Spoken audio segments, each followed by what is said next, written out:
तरीके से खत्म कर दिए जाओगे।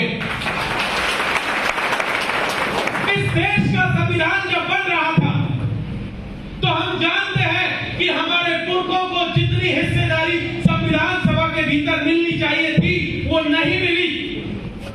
कहा गया था कि 1 लाख की जनसंख्या पर एक व्यक्ति चुना जाएगा।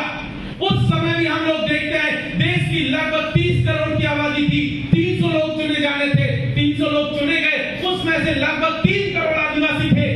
10% के हिसाब से 10% उनकी संख्या होनी चाहिए थी। लगभग 29 से 30 लोग संविधान सभा के भीतर आदिवासी होने चाहिए थे, लेकिन कितने गए? टोटल 5। और उन 5 ने लड़के हमें जो अधिकार दिलाया, चाहे हमारे अनुसूची 5 का मामला हो, अनुसूची 6 का मामला हो, जिनके तहत आज भी हमारी जमीन है कोई दूसरा नहीं खरीद पाता है, हमने उसी अधिकार के ऊपर, उसी अनुसूची 5 के ऊपर यह हमला है। मणिपुर के भीतर अनुसूची 6 लागू होती है। क्या कहती है अनुसूची 6? वो कहती है कि आदिवासी इलाकों में किसी भी गैर आदिवासी को अगर अपना घर बनाना है, उसको यहाँ व्यापार करना है, अपनी दुकान बनानी है, अपना मकान बनाना है, यहाँ रहना है, तो पहले आदिवासियों से परमिशन लेनी होगी। वो हमला किस लिए है? वो हमला इसीलिए है क्योंकि मणिपुर की 90% जमीन आदिवासियों के कब्जे में है और इसीलिए वहां के मैतेई कम्युनिटी के लोग जो अपर कास्ट लोग हैं, उन्हें वो चाहती है बीजेपी की सरकार कि एसटी का दर्जा दे दिया जाए और इस काम में हमारे देश का न्यायपालिका शामिल है। ये यहां से कहना पड़ेगा। ये जो आग लगाई गई है मणिपुर के भीतर, ये मणिपुर हाई कोर्ट की देन है। उन्होंने इसमें जो है दिया जलाने का काम किया है, आग लगाने का काम किया। मणिपुर हाई कोर्ट ने ऑर्डर दिया कि मैतेई को एसटी का दर्जा दिया जाए और उसी के बाद से वहां अगले दिन से आग लगनी शुरू हो गई। और वहां क्या हुआ? लगभग 65% मैतेई वहां पर है, बाकी जो है वहां पर आदिवासी हैं, जिनमें कुकी है, जो है नागास है। लगभग 35% की आबादी है इन आदिवासियों की, लेकिन जमीनें लगभग 90% है और मैतेइयों के पास जमीनें नहीं है, केवल वो घाटी में सीमित है, मणिपुर की राजधानी में सीमित है। अब उनको आदिवासियों की जमीनें चाहिए तो उन्हें एसटी का दर्जा देना पड़ेगा और ये काम बीजेपी की सरकार ने हाई कोर्ट के थ्रू करवाया और हाई कोर्ट के ऑर्डर के बाद लॉ एंड ऑर्डर कंप्लीटली वहां पर कोलैप्स हुआ और उसका नतीजा हमने देखा कि किस तरीके से आदिवासी बहनों को नंगा करके सड़कों पर परेड कराई है। ये जो परेड है, ये याद रखिए, सिर्फ उन 2 महिलाओं की परेड नहीं है, इस देश के तमाम उन लोगों की परेड है जो इस देश के संविधान में विश्वास करते हैं, इस देश की भाईचारे में विश्वास करते हैं, इस देश को बनाने वाले लोगों में शामिल है। उन सबको नंगा करके मणिपुर के भीतर परेड कराया गया और मणिपुर तक ये आग सीमित नहीं है। हम सबने देखा कि मणिपुर के साथ साथ एक दूसरे पिटारे को भी खोल दिया गया, जिसे हम यूसीसी कह रहे हैं, यूनिवर्सल सिविल कोड, समान नागरिक संहिता। कुछ दिनों पहले मध्य प्रदेश के भीतर पिछले महीने इस देश के प्रधानमंत्री ने कहा कि इस देश में 2 कानून नहीं चलेगा, एक ही कानून होगा। उन्होंने घोषणा कर दी। एक हमारे नेता हैं जो आरएसएस की चड्डी पिछले 40 सालों से पहने हुए करोड़लाल मीणा जी, उनसे एक प्राइवेट बिल देश की पार्लियामेंट के भीतर पेश करवाया गया और कहा गया कि आप इस बिल को पेश कीजिए। सबसे शर्मनाक बात यह थी कि आरएसएस ने अपना खेल खेला और उसमें आदिवासी फंस गया। लेकिन यह सिर्फ आदिवासी तक सीमित नहीं है, ध्यान रखिएगा साहब। ये जो कह रहे हैं ना, एक देश में 2 विधान नहीं चलेगा, इसका मकसद क्या है? हम जानते हैं कि एक परिवार में अगर 5 लोग भी है ना, तो 5 की चॉइसेस अलग हैं। सबको एक तरीके की सब्जियां भी पसंद नहीं आती। जो माता बहनें बैठी घर में सब जानती हैं कि एक तरीके की सब्जियां बनाई सबको पसंद नहीं आती। कोई तो होगा जो कहेगा कि नहीं मम्मा, हमको ये सब्जी पसंद नहीं है या हमको ये पसंद नहीं है। और वो कहते हैं 2 कानून नहीं चलेगा। क्यों नहीं चलेगा?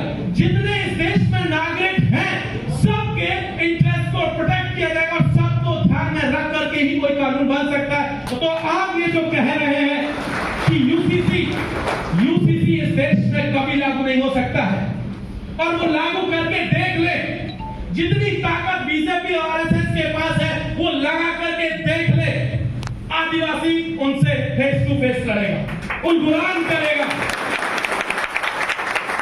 क्या होगा यूसीसी आने के बाद?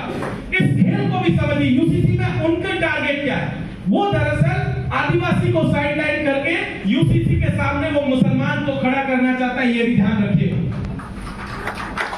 यूसीसी के जरिए वो हिंदू वर्सेस मुसलमान करेगा, यूसीसी के जरिए वो हिंदू वर्सेस ईसाई करेगा, हिंदू वर्सेस सिख करेगा, हिंदू वर्सेस जैन करेगा। लेकिन वोट उनको कहां से मिलता है? वो तो मुसलमान से मिलता है। जब तक आरएसएस और बीजेपी के लोग हिंदू मुसलमान शमशान कब्रिस्तान हिंदुस्तान पाकिस्तान नहीं करते, उनको वोट नहीं मिलता। वो यूसीसी के जरिए यही करना चाहते हैं। लेकिन आदिवासी साथियों ये ध्यान रखिए, मुसलमान तो सिर्फ बहाना है, असली निशाना आप लोग। यूसीसी कहता क्या? गोवा के भीतर लागू है।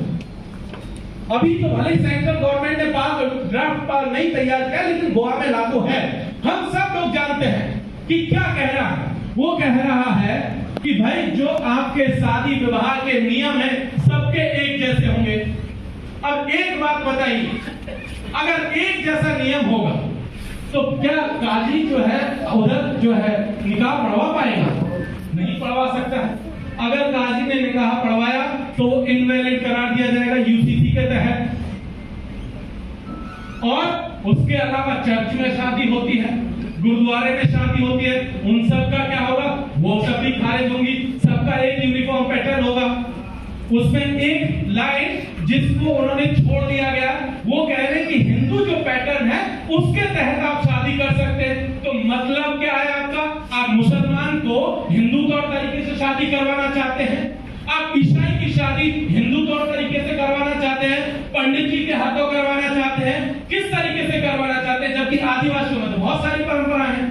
कई साथी ऐसे हैं जो हिंदू तरीके से शादी करते हैं, पंडितों के जरिए शादी करते हैं। कई ऐसे भी लोग हैं जो बिना पंडित के शादी करते हैं। बहुत सारे लोग हैं जो 7 फेरे लेते हैं। कई जगह शादियों में होता है कि 4 फेरे लड़की के घर, 3 फेरे लड़के के घर भी चलते हैं। कई जगह ऐसे जब शादियां नहीं है, बिना शादी के लोग रह रहे और उनके बच्चे भी हो रहे, उनको भी समाज में मान्यता है।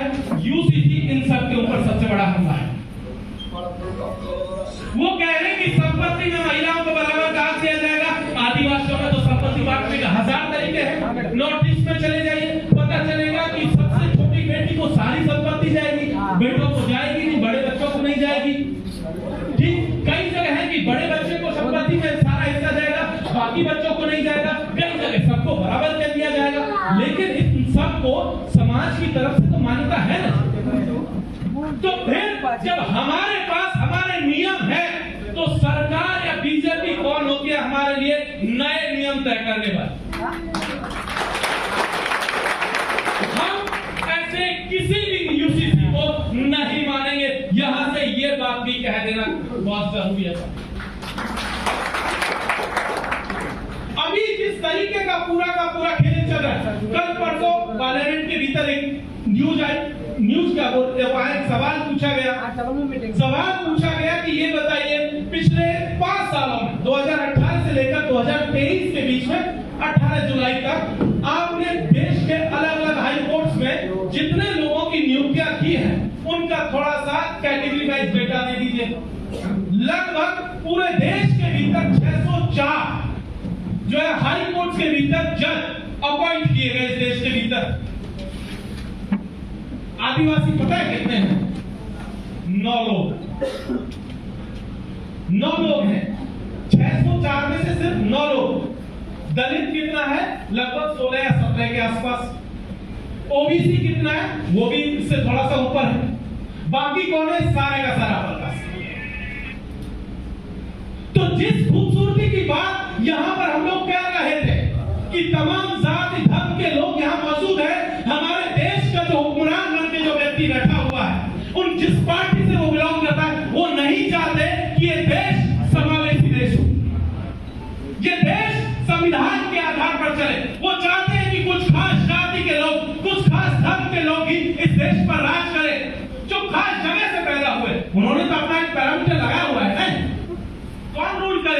कि जो मुंह से पैदा हुआ है, जो भुजाओं से पैदा हुआ है, जो जांघों से पैदा हुआ है, इन्हीं के पास जो है शासन करने का हक है।